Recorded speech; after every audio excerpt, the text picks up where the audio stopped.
Hallelujah, praise the lord. ದೇವರ ಪರಿಶುದ್ಧ ನಾಮಕ್ಕೆ ಸ್ತೋತ್ರವಾಗಲಿ. ರಾತ್ರಿ ವೇಳೆಯಲ್ಲಿ ಮತ್ತೊಂದು ಆವರ್ತಿ ನಮ್ಮನ್ನೆಲ್ಲ ತಗ್ಗಿಸಿಕೊಂಡು ಕರ್ತನ ಕರಗಳಿಗೆ ಒಪ್ಪಿಸಿಕೊಳ್ಳೋಣ. ಪರಿಶುದ್ಧರೇ ಸ್ವಾಮಿ ದೇವರೇ, ಕರ್ತನೆ ಸ್ವಾಮಿ, ಈ ವಾಕ್ಯದೊಂದಿಗೆ ನೀವು ಮಾತನಾಡಿಯಪ್ಪ ದೇವರ ಸ್ತೋತ್ರ. ನಾವು ಕೇಳುತ್ತೇವಪ್ಪ ದೇವರ ಸ್ತೋತ್ರ.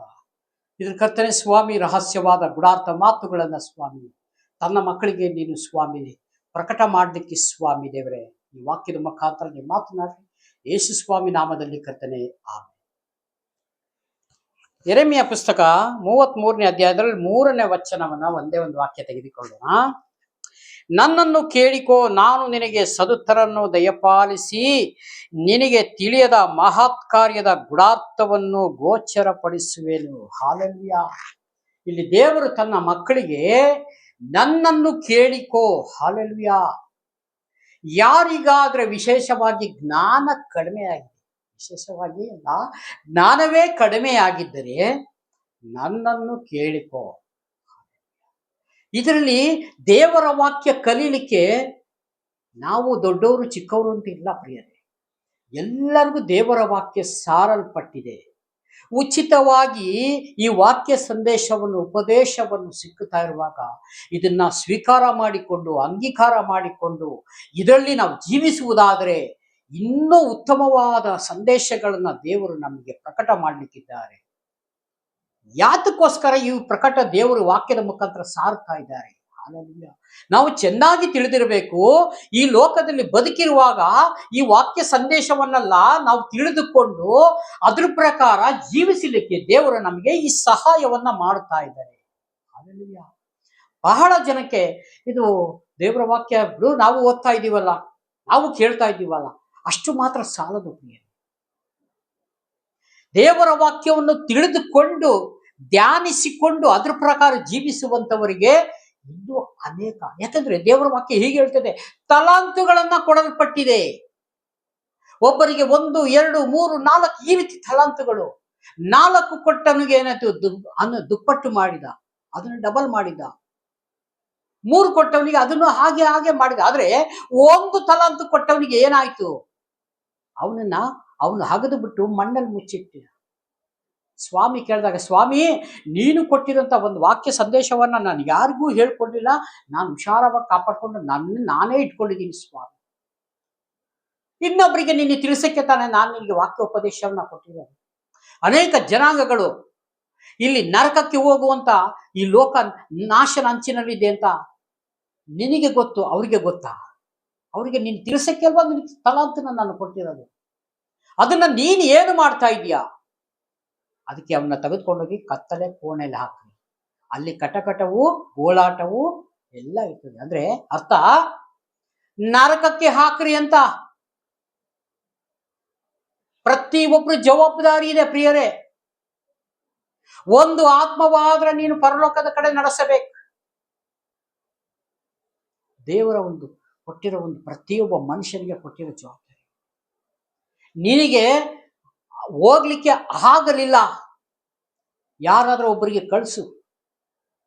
ಸೇವೆ ಮಾಡುವಂತವ್ರಿಗೆ ಶುಭ ವರ್ತಮಾನ ಸಾರ್ಲಿಕ್ಕೆ ಅವ್ರಿಗೆ ನೀನು ಸಹಾಯ ಮಾಡಿ ಕಳಿಸ್ಬೇಕು. ಎಲ್ಲಿಗೆ ಹೋಗ್ತೀರಾ ಹೋಗಿ ಪಾಸ್ಟ್ರಿ, ನಾವು ನಿಮಗೆ ಜೊತೆಲಿ ಇರ್ತೀವಿ, ನಾವು ನಿಮಗೆ ಜೊತೆಲಿ ಇರ್ತೇವೆ, ನೀವು ಹೋಗ್ರಿ ಪಾಸ್ಟ್ರಿ, ಸೇವೆ ಮಾಡಕ್ಕೆ ಹೋಗ್ರಿ, ನಾವು ಬರ್ತೀವಿ ಒಂದು ಸಮಯ. ಅಲ್ಲ, ಆ ಥರ ಇಲ್ಲಿ ನಾನಾಯ್ತು, ನನ್ನ ಕೆಲಸ ಆಯ್ತು, ನನ್ನ ಮನೆ ಆಯ್ತು, ನನ್ನ ಕುಟುಂಬ ಆಯ್ತು. ಇದು ದೇವರು ರೀಸನ್ ಕೇಳ್ತಾರ ಪ್ರಿಯರೇ? ಸ್ವಲ್ಪ ನಾವು ಯೋಚನೆ ಮಾಡೋಣ. ಮಾರ್ಕನ ಬರೆದ ಸುವಾರ್ತೆಯಲ್ಲಿ ಏನ್ ಹೇಳ್ತಿದೆ?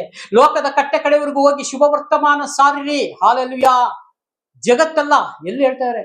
ಜಗತ್ತು ಹೋಗಿ ಲೋಕದ ಕಟ್ಟ ಕಡೆ ಎಲ್ಲ. ನಮ್ಗೆ ಇಲ್ಲಿಂದ ಹೊರಗಡೆ ದಾಟ್ಲಿಕ್ಕೆ ನಮ್ಗೆ ಕಷ್ಟ ಆಗ್ತಾ ಇದೆ. ಹೇಗೆ ಲೆಕ್ಕ ಕೊಡೋದು ದೇವ್ರ ಹತ್ರ? ಒಬ್ಬರಿಗಾದ್ರೆ ಶುಭ ವರ್ತಮಾನ ಸಾರ್ಬೇಕಲ್ವಾ? ಹೇಗಾದ್ರೂ ಮಾಡಿ ವಾರಕ್ಕೆ ಒಬ್ಬರಿಗೋ ಇಬ್ಬರಿಗೋ ನಾನು ದೇವರ ವಿಷಯವಾಗಿ ನಾನು ಪ್ರಕಟ ಮಾಡ್ತಾ ಇದ್ದೀನಿ ಪ್ರಿಯರೇ. ನನಗೋಸ್ಕರ, ನನ್ನ ಸೇವೆಗೋಸ್ಕರ ನೀವೆಲ್ಲ ಪ್ರಾರ್ಥನೆ ಮಾಡಿ. ನನಗೆ ಈಗ ನನ್ನ ಸ್ವಯಂ ಉದ್ಯೋಗ ಎಲ್ಲ ಕೆಲಸ ಎಲ್ಲ ನಿಲ್ಲಿಸಿದ್ದೀನಿ. ನಾವು ಪ್ರಾರ್ಥನೆ ಮಾಡಿದಾಗ ದೇವರು ಒಂದು ದರ್ಶನವನ್ನು ತೋರಿಸಿದ್ರೆ ಎಲ್ಲರೂ ಹೋಗಿ ಒಬ್ಬರಿಗಾದ್ರ ಯೇಸು ಸ್ವಾಮಿ ವಿಷಯ ಎರಡಾದ್ರ ಮಾತನಾಡಿ ಬರ್ತೇವೆ.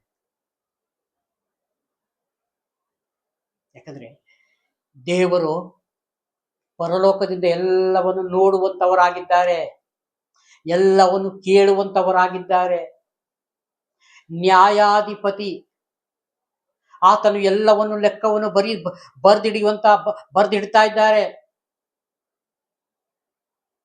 ಹಾಲೆಲೂಯಾ. ಆ ಲೆಕ್ಕಕ್ಕೆ ಉತ್ತರ ನಾವು ಕೊಡ್ಬೇಕಲ್ವಾ? ಅದಕ್ಕಾಗಿ ಶುಭ ವರ್ತಮಾನ ಒಬ್ಬರಿಗಾದ ಸಾರಿ ಅಂತ ದೇವರ ವಾಕ್ಯ ಹೇಳ್ತದೆ.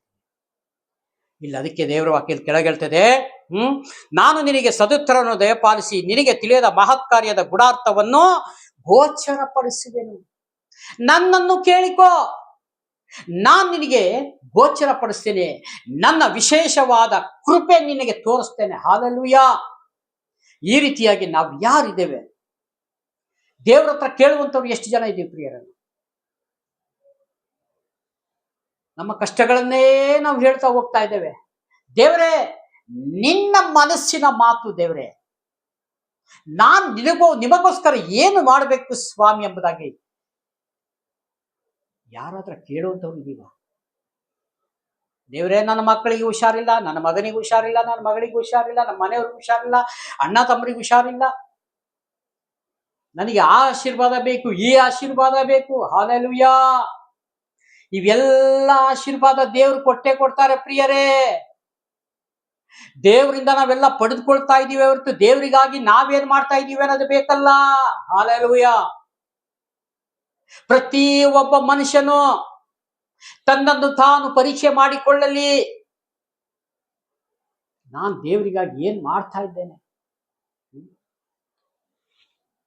ಕೊಡೋರು ಇದ್ದಾರೆ ನಿಜ, ತೆಗೆದುಕೊಳ್ತಾ ಇದ್ದೀವಿ ನಿಜ, ಆದರೆ ನಾವು ದೇವರಿಗಾಗಿ ಏನು ಮಾಡ್ತಾ ಇದ್ದೀವಿ ಅನ್ನೋದನ್ನ ತಂದೆ ಅಕಸ್ಮಾತ್ ನಮ್ಮ ಆತ್ಮಗಳಿಗೆ ನಮ್ಮ ಮನಸ್ಸಿನಲ್ಲಿ ಕೇಳಿಬಿಟ್ರೆ, ಮಗನೇ, ನಾನು ನಿನಗೆ ಕೇಳಿದೆಲ್ಲ ಆಶೀರ್ವಾದ ಕೊಟ್ಟಿದ್ದೀನಿ, ಇನ್ನೂ ಕೊಡ್ತಾ ಇದ್ದೇನೆ, ಒತ್ತೊತ್ತಿಗೆ ಆಹಾರ ಕೊಡ್ತಾ ಇದ್ದೇನೆ, ದಿನ ದಿನ ನಿಮ್ಮನ್ನು ಆರೋಗ್ಯವಾಗಿಟ್ಟಿದ್ದೇನೆ, ನಿಮಗೆ ಒಂದು ಸೂರನ್ನು ಕೊಟ್ಟಿದ್ದೇನೆ, ನೀವಂತೂ ಯಾರು ರಸ್ತೆಯಲ್ಲಿಲ್ಲ, ಎಲ್ಲ ನಿಮ್ಮ ಮನೆಗಳಲ್ಲಿ ಬಾಡಿಗೆ ಮನೇನೋ ಸ್ವಂತ ಮನೇನೋ ಯಾವುದೋ ಒಂದು ರೀತಿ ನಾನು ನಿಮಗೆ ಸಹಾಯ ಮಾಡ್ತಾ ಇದ್ದೇನಲ್ಲ. ಹಾಲೆಲೂಯಾ. ದೇವರು ಕೇಳ್ತಾರೆ, ನನಗೋಸ್ಕರ ಒಂದು ಆತ್ಮವಾದ್ರೆ ತೆಗೆದುಕೊಂಡು ಬಂದಿದ್ಯಾ ಪ್ರಿಯನೇ, ಪ್ರಿಯಳೇ ಅಂದ್ರೆ ಯಾರತ್ರ ಉತ್ತರ ಇಲ್ಲ. ಅದು ಪ್ರಶ್ನೆಯಾಗೇ ಉಳಿತದೆ ಪ್ರಿಯರೇ. ದೇವರು ಕರುಣಾಮಯಿ, ಪ್ರೀತಿ ಉಳ್ಳ ದೇವರು. ಅದಕ್ಕಾಗಿ ಇನ್ನೂ ಆತರ ಉತ್ತರ, ಆತರ ಪ್ರಶ್ನೆ ನಮ್ಮ ಹತ್ರ ಕೇಳಲಿಲ್ಲ ಸ್ವಾಮಿ. ಕೇಳಿದ್ರೆ ನಮ್ಮ ಹತ್ರ ಯಾರ ಹತ್ರ ಉತ್ತರ ಇಲ್ಲ ಅಂತ ದೇವರಿಗೆ ಗೊತ್ತು. ಅದಕ್ಕಾಗಿ ಒಂದು ಆತ್ಮವಾದರೂ ನಷ್ಟವಾಗಬಾರದು, ನನ್ನ ಕಡೆಗೆ ತಿರುಗಿಸಿರಿ, ನಿಮಗೆ ಅನೇಕ ವಿಷಯಗಳನ್ನ ನಾನು ಗೋಚರ ಪಡಿಸ್ತೀನಿ ಅಂತ ಹೇಳ್ತಾರೆ. ರಹಸ್ಯವಾದ ಮಾತುಗಳು, ಇನ್ನೂ ಅನೇಕ ಮಾತುಗಳಿದೆ. ನನ್ನ ಒಳಗೆ ಇರುವ ಮಾತುಗಳನ್ನ ನಿಮಗೆ ನಾನು ತಿಳಿಸ್ತೇನೆ. ಯೆರೆಮೀಯನಿಗೆ ಅದನ್ನೇ ಹೇಳ್ತಾರೆ, ನನ್ನನ್ನು ಕೇಳಿಕೋ, ನಾನು ನಿನಗೆ ತಿಳಿಯದಂತ ಮಹತ್ ಕಾರ್ಯ ವಿಷಯಗಳನ್ನ ನಿನಗೆ ತಿಳಿಸಿಕೊಡ್ತೇನೆ. ಆ ರೀತಿಯಾಗಿ ನಾವು ಯಾರಾದ್ರೂ ಕೇಳ್ತೀವ? ಕೇಳುವಂತರು ಇದ್ರೆ ನಿಜವಾಗ್ಲೂ ನೀವು ಧನ್ಯರು, ನೀವೇ ಭಾಗ್ಯವಂತರು. ಹಾಲೆಲೂಯಾ. ಇವತ್ತು ದೇವರಿಗಾಗಿ ಯಾರಾದ್ರೂ ನೀವು ನಿಂತುಕೊಂಡಿದ್ದೀರಿ ಅಂತ ಹೇಳಿದ್ರೆ ನಿಜವಾಗ್ಲೂ ದೇವರು ನಿಮ್ಮನ್ನ ಖಂಡಿತ ಆಶೀರ್ವದಿಸ್ತಾರೆ. ನಿಮ್ಮನ್ನ ಕೈ ಬಿಡುವುದಿಲ್ಲ, ತೊರೆಯುವುದಿಲ್ಲ, ನಿಮ್ಮನ್ನ ತಳ್ಳಿ ಬಿಡುವುದಿಲ್ಲ. ಹಾಲೆಲೂಯಾ. ಅದಕ್ಕಾಗಿ ನಾವು ದೇವರನ್ನ ಯಾವಾಗ್ಲೂ ದಾವಿದನು ಹೇಳುವ ಪ್ರಕಾರ ದೇವರನ್ನ ನನ್ನ ಮುಂದಗಡೆ ನಾನು ಇಟ್ಟುಕೊಂಡಿದ್ದೇನೆ. ಹಾಲೆಲೂಯಾ. ಕೀರ್ತನೆಗಳು ಬರೆಯ, ಹಸಿರು ಹುಲ್ಲುಗಾವಲಿನಲ್ಲಿ ನನ್ನ ತಂಗಿಸುವ ಶಾಂತವಾದ ನೀರಿನ ಬಳಿಗೆ ದೇವರನ್ನ ನನ್ನ ಬರ. ಎಲ್ಲ ಯಾರಿಗೆ? ತನ್ನ ಮಕ್ಕಳಿಗೆ ಇಟ್ಟಿರುವಂತಹ ಆಶೀರ್ವಾದ ಇದು. ನನಗಾಗಿ ಇರುವಂತ ಈ ಜನಾಂಗಗಳನ್ನ ನಾನು ಬಿಡುವುದಿಲ್ಲ, ನಾನು ತಳ್ಳಿ ಬಿಡುವುದಿಲ್ಲ, ತೊರೆಯುವುದಿಲ್ಲ. ಹಾಲೆಲೂಯಾ. ಇಷ್ಟು ವಾಗ್ದಾನ ಮಾಡಿದಂತ ದೇವರು ವಾಕ್ಯದ ಮುಖಾಂತರ ಪ್ರಿಯರೇ, ಇಷ್ಟು ವಾಕ್ಯಗಳು, ಆಶೀರ್ವಾದ ವಚನಗಳು ಇದರೊಳಗಿದೆ. ಅದೇ ರೀತಿಯಾಗಿ ಪ್ರಕಟಣೆಯಲ್ಲಿ ಹೋಗುವಾಗಲೂ ನಮಗೆ ಎಚ್ಚರಿಕೆ ಮಾತುಗಳನ್ನು ದೇವರು ಕೊಟ್ಟಿದ್ದಾರೆ.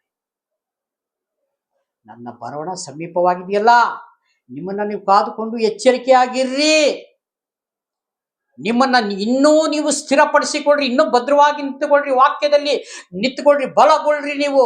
ಹಲ್ಲೆಲೂಯಾ. ಆ ರೀತಿ ಎಚ್ಚರಿಕೆ ಮಾತುಗಳನ್ನು ದೇವರು ನಮಗೆ ಕೊಟ್ಟಿದ್ದಾರೆ.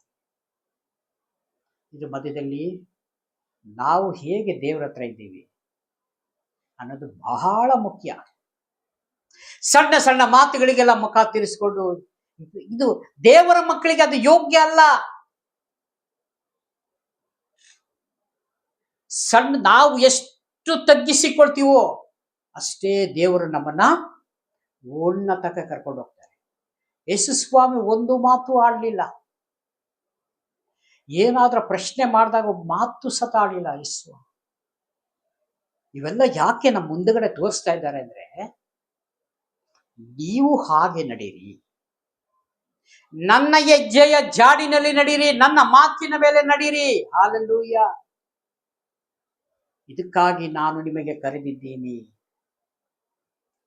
ಇಲ್ಲಿ ಮುಖ ಸಣ್ಣ ಮಾಡಿಕೊಂಡು ಆಲಯದಲ್ಲಿ ಪ್ರೈಸಲಾಡ್ ಕೊಟ್ರೆ ಕೊಡೋದು, ಇಲ್ಲಾಂದ್ರೆ ಇಲ್ಲ. ಅನ್ಯೋನ್ಯತೆ, ಪ್ರೀತಿ ಬಹಳ ಇರಬೇಕು. ಇದನ್ನ ನಾವು ಕೆಡಿಸಿಕೊಂಡ್ರೆ ಯಾರಿಗೆ ಅವಕಾಶ ಕೊಟ್ಟಂತೆ? ಇಹಲೋಕದ ಅಧಿಪತಿಗೆ ನಾವು ಅವನ ಸಾಥ್ ಕೊಟ್ಟಂಗಾಗ್ತದೆ. ಹಲ್ಲೆಲೂಯಾ. ಅದಕ್ಕೆ ಅವಕಾಶ ಯಾವತ್ತು ದೇವರ ಮಕ್ಕಳು ಕೊಡಬಾರ್ದು ಪ್ರಿಯರೇ. ಆತನನ್ನ ಶಪಿಸಬೇಕು, ಯೇಸು ಸ್ವಾಮಿಯನ್ನ ಹಿಂಬಾಲಿಸಬೇಕು. ವಾಕ್ಯದನ್ನು ನಾವು ಯಾವತ್ತು ಧ್ಯಾನಿಸಿಕೊಂಡು ಇದ್ರ ಪ್ರಕಾರನ ಜೀವಿಸಲಿಕ್ಕೆ ನಾವು ಪ್ರಯತ್ನ ಪಟ್ಕೊಂಡು ದಿನೇ ದಿನೇ ಹೋಗ್ತಾ ಇರಬೇಕು. ಹಲ್ಲೆಲೂಯಾ. ಅವಾಗ ಸೈತಾನ ಎಷ್ಟು ಪರೀಕ್ಷೆ ಮಾಡಿದ್ರು ಅವನು ಸೋತ್ ಹೋಗಿ ನಮ್ಮನ್ನ ಬಿಟ್ಟು ಓಡಿ ಹೋಗ್ತಾನೆ. ಓ, ಇವ್ರಿನ್ನ ಬಗ್ಗಲ್ಲಪ್ಪ, ಇವರು ನನ್ನ ಮಾತು ಕೇಳುವುದಿಲ್ಲ, ನಾನು ಇವ್ರಿಗೆ ಎಷ್ಟು ಕಷ್ಟ ಕೊಟ್ಟೆ, ಎಷ್ಟು ಸಂಕಟ ಕೊಟ್ಟೆ. ಹಲ್ಲೆಲೂಯಾ. ಇವ್ರು ಯಾವ ಮಾತಿಗೂ ಬಗ್ಗಲ್ಲ. ಇವರು ಪಕ್ಷದಲ್ಲಿ ದೇವರಿದ್ದಾರೆ, ಇವರು ಪಕ್ಷದಲ್ಲಿ ಯೇಸು ಸ್ವಾಮಿ ಇದ್ದಾರೆ, ಇವರ ಒಳಗೆ ದೇವರಾತ್ಮನು ಇದ್ದಾರೆ, ಇವರ ಸಂಗಡ ದೇವದೂತರಿದ್ದಾರೆ. ಹಲ್ಲೆಲೂಯಾ. ಅವಾಗ ಅವನು ನಮ್ಮನ್ನ ಬಿಟ್ಟು ಹೊರಡೋಗ್ತಾನೆ. ತಪ್ಪಿಸ್ಕೊಂಡ್ಬಿಟ್ರು ಇವರು, ನಮ್ಮ ಕೈಯಿಂದ ತಪ್ಪಿಸಿಕೊಂಡ್ಬಿಟ್ರು, ಇವರನ್ನ ನಾವು ಇನ್ನು ತಿದ್ದಕ್ಕೆ ಆಗಲ್ಲ, ಬೇರೆ ಪಾರ್ಟಿ ನೋಡೋಣ, ಇನ್ನೊಂದು ಆತ್ಮವನ್ನು ಹಿಡಿಯೋಣ ಅಂತ ಅಲ್ಲಿ ಹೋಗ್ತಾರೆ. ಅದಕ್ಕೆ ನಾವು ಅವಕಾಶ ಕೊಡದಂತೆ ನಾವು ಆ ರೀತಿಯಾಗಿ ದೇವರಿಗೆ ನಾವು ಮಕ್ಕಳಾಗಿ ಜೀವಿಸಿ ಸೈತಾನನಿಗೆ ಯಾವುದೇ ಕಾರಣಕ್ಕೂ ಸಿಕ್ಕಾಕೊಳ್ಳದ ರೀತಿ ಬದುಕಬೇಕು ನಾವು.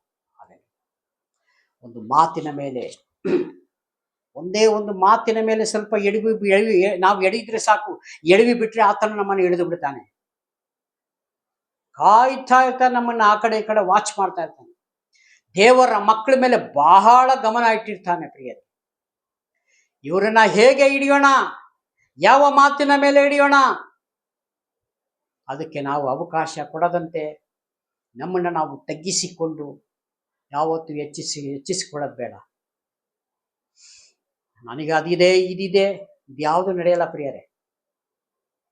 ಶರೀರ ಸತ ಇಲ್ಲೇ ಬಿಟ್ಟು ಹೋಗ್ಬೇಕು. ಈ ದೇಹ ಇದೆಯಲ್ಲ, ಇದನ್ನು ಸತ ಇಲ್ಲಿ ಬಿಟ್ಟು ಏನ್ ತಗೊಂಡು ಏನ್ ಮಾಡ್ತೀರಿ? ಕಾರು, ಬಂಗ್ಲೆ, ಹಣ, ಆಸ್ತಿ ಹೋಗುತ್ತೆ, ತಗೊಂಡೋಗ್ತೀರಾ? ಆಗಲ್ಲ. ಅದಕ್ಕಾಗಿ ನಾವು ಎಲ್ಲ ಬಿಟ್ಟು ನಮ್ಮನ್ನು ನಾವು ತಗ್ಗಿಸಿಕೊಂಡು ಕರ್ತನ ಕರಗಳಲ್ಲಿ ಒಪ್ಪಿಸಿಕೊಟ್ಟು ಚಿಕ್ಕ ಪ್ರಾರ್ಥನೆ ಮಾಡಿ ಈ ವಾಕ್ಯ ಸಂದೇಶವನ್ನು ಪ್ರೀತಿ ಸ್ವರೂಪನಾದ ದೇವರೇ, ರಾಜಾದಿರಾಜನೇ, ಲೋಕಕ್ಕೆ ರಕ್ಷಕನು ಬೆಳಕುವಾಗಿರುವ ನಮ್ಮ ದೇವರೇ, ಮಹಿಮೆ ಅರಸನು ನೀವು ಸ್ವಾಮಿ. ಯೇಸು ಸ್ವಾಮಿ ನಾಮದಲ್ಲಿ ಬೇಡಿಕೊಳ್ಳುತ್ತೇನೆ ಜೀವಳ ತಂದೆ. ಈ ವಿಡಿಯೋ ಮುಖಾಂತರ ಪ್ರತಿಯೊಂದು ಸಹೋದರ ನೆನೆಸಿ ನಿಮ್ಮ ಕರಗಳಲ್ಲಿ ಒಪ್ಪಿಸಿಕೊಡ್ತೀನಿ. ಪ್ರಾರ್ಥನೆ ಕೇಳಿದ್ದಕ್ಕಾಗಿ ಸ್ತೋತ್ರ. ಯೇಸು ನಾಮದಲ್ಲಿ ಬೇಡಿತೀನಿ ಜೀವಳ ತಂದೆ.